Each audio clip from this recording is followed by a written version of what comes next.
Dear students, हम gametogenesis पे हैं। गैमेटोजेनेसिस के लिए आप याद रखिए, गैमेटोजेनेसिस एंटायर प्रोसेस को हम लोगों ने 3 फेजेस में बांट रखा है। कौन कौन?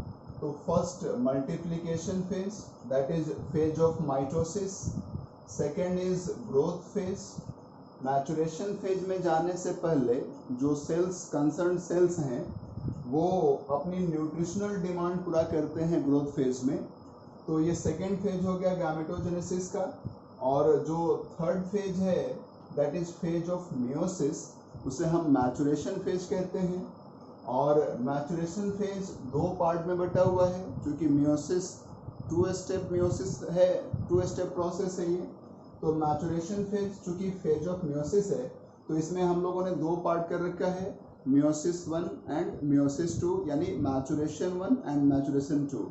तो इस तरह से आप याद रख लें, गैमेटोजेनेसिस जो है एंटायर प्रोसेस 3 फेजेस में बटा हुआ है। ये आपके बोर्ड पे है, ये आप ऐसे सीक्वेंस वाइज अरेंज कर लें, first phase, second phase and this is third phase. फिर आप याद रखिए, हम लोग अब स्पर्मेटोजेनेसिस पे आते हैं। तो स्पर्मेटोजेनेसिस का मैंने एंटायर स्टेप लिख रखा है। स्पर्मेटोजेनेसिस से जो एंट्रेंस एग्जाम में कॉन्सेप्चुअल क्वेश्चंस बन सकते हैं, उनको हम लोग 1 बाय 1 करके डिस्कस करेंगे। तो ये आपके सामने स्पर्मेटोजेनेसिस है। आप बोर्ड पे एक लुक ले लें कि किस सेल से स्टार्ट होता है ये प्रोसेस और इसका फाइनल प्रोडक्ट कौन है, किस सेल की कितनी प्लोइडी होती है वो लिखा हुआ है, और कौन सा सेल किस प्रोसेस का प्रोडक्ट है वो लिखा हुआ है। आप एक बार बोर्ड का व्यू ले लें और 1 बाय 1 हम इसे डिस्कस करते हैं। तो स्पर्मेटोजेनेसिस स्टार्ट होता है प्राइमोर्डियल जर्म सेल से। ये जर्म सेल जिनको मैंने प्राइमोर्डियल जर्म सेल्स कहा, ये जो सेमिनिफेरस ट्यूब्यूल्स एंड टेस्टिस में उसके वॉल में पाए जाने वाले सिंपल क्यूबॉइडल एपिथेलियम, जिसे हम जर्मिनल एपिथेलियम भी कहते हैं, उसके ये सेल्स हो गए।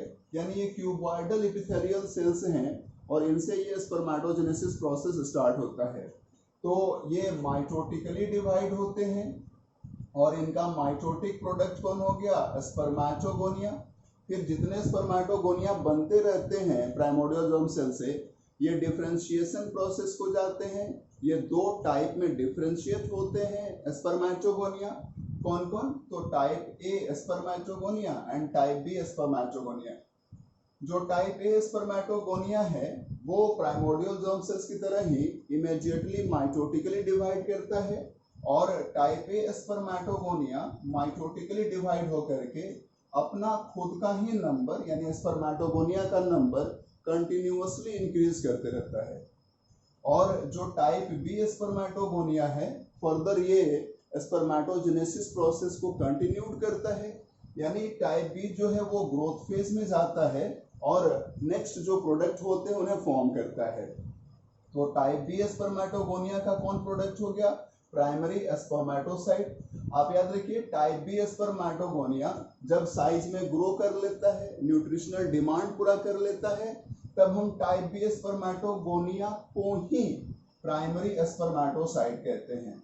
अब प्राइमरी स्पर्मेटोसाइट मियोसिस 1 के लिए तैयार है, यानी मैचुरेशन 1 के लिए तैयार है, और प्राइमरी स्पर्मेटोसाइट एक प्राइमरी स्पर्मेटोसाइट से 2 सेकेंडरी स्पर्मेटोसाइट्स बनते हैं बाय मियोसिस 1, मैचुरेशन 1।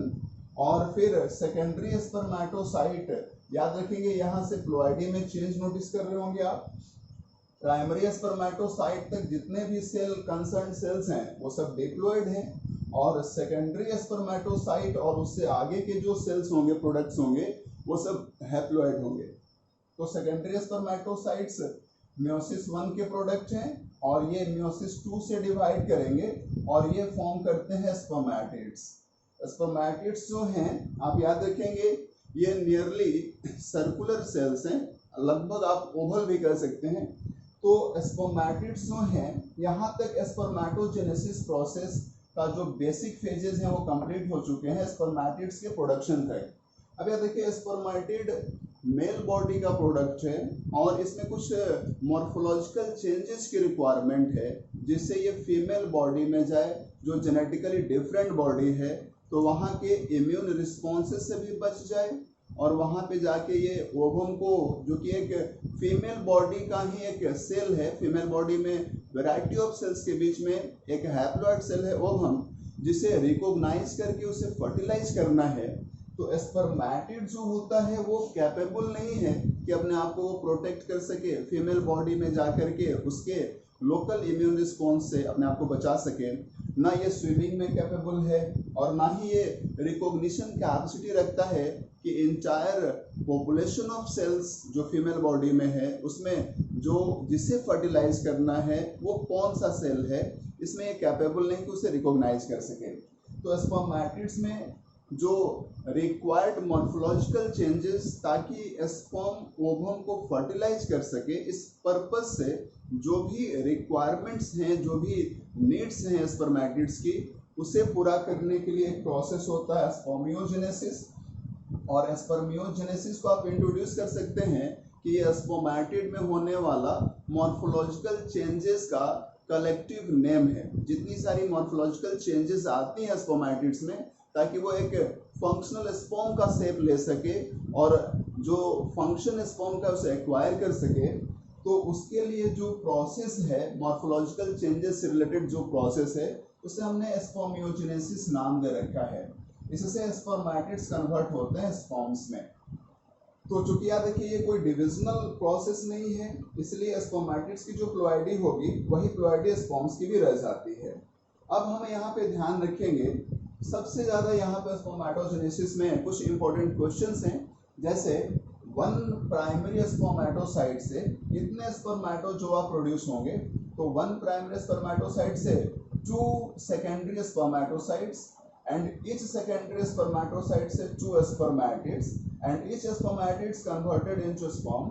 तो याद रखिए एक प्राइमरी स्पर्मेटोसाइट से 4 स्पर्म्स प्रोड्यूस होते हैं। ये एक क्वेश्चन पे ध्यान रखना है। यदि आपसे क्वेश्चन पूछ दे 50 स्पर्मेटोसाइट्स कितने स्पर्म्स प्रोड्यूस करेंगे, तो number of primary spermatocytes into 4 कर देना है टोटल नंबर ऑफ स्पर्म्स के लिए।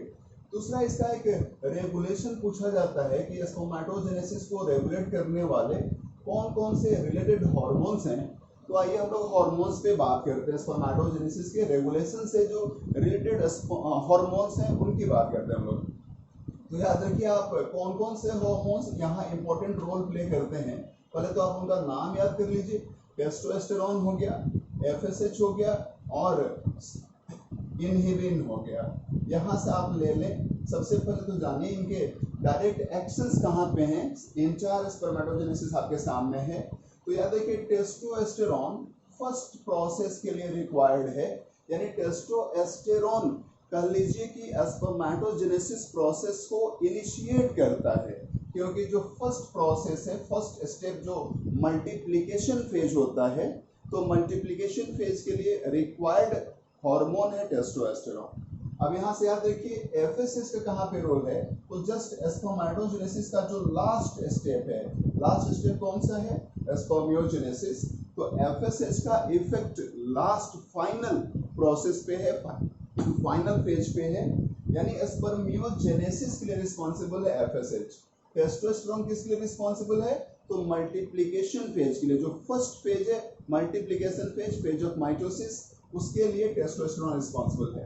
तो आप ये रख लीजिए, कह लीजिए टेस्टोस्टेरोन स्पर्मेटोजेनेसिस को इनिशिएट करने के लिए रिस्पॉन्सिबल है और FSH स्पर्मेटोजेनेसिस के फाइनल प्रोडक्ट के फॉर्मेशन के लिए रिस्पॉन्सिबल है। ओके, इनके सोर्सेस तो आप जान ही रहे हैं। टेस्टोस्टेरोन लेडिक सेल्स या इंटरस्टिशियल सेल से रिलीज होता है अंडर इन्फ्लुएंस ऑफ LH, और FSH जो है ये स्पर्मियोजेनेसिस के लिए जो रिस्पॉन्सिबल है। तो आप ये याद रखिए स्पर्मेटिड्स को स्पर्म में कन्वर्ट करने के लिए सर्टोली सेल्स रिस्पॉन्सिबल हैं, जो सेमिनिफेरस ट्यूब्यूल्स में ही पाए जाते हैं। और सर्टोली सेल्स के सरफेस पे FSH रिसेप्टर पाया जाता है और FSH डायरेक्टली स्पर्मियोजेनेसिस को इन्फ्लुएंस नहीं करता। एक्चुअली FSH जो है वो सर्टोली सेल पे एक्ट करता है और जो भी रिक्वायर्ड केमिकल्स बनने चाहिए सर्टोली सेल्स में, वो केमिकल्स या कह लीजिए वो फैक्टर्स जो सर्टोली सेल में बनते हैं उसे इन्फ्लुएंस करता है एफएसएच, और वो सर्टोली सेल के केमिकल एजेंट्स स्पर्मेटिड्स को स्पर्म में कन्वर्ट कराते हैं। तो याद रखेंगे आप कि सर्टोली सेल प्रिपेयर करता है, सिंथेसाइज करता है केमिकल फैक्टर्स को अंडर इन्फ्लुएंस ऑफ एफएसएच, और वो जो केमिकल फैक्टर्स हैं वो स्पर्मेटिड्स को स्पर्म में कन्वर्ट कराते हैं।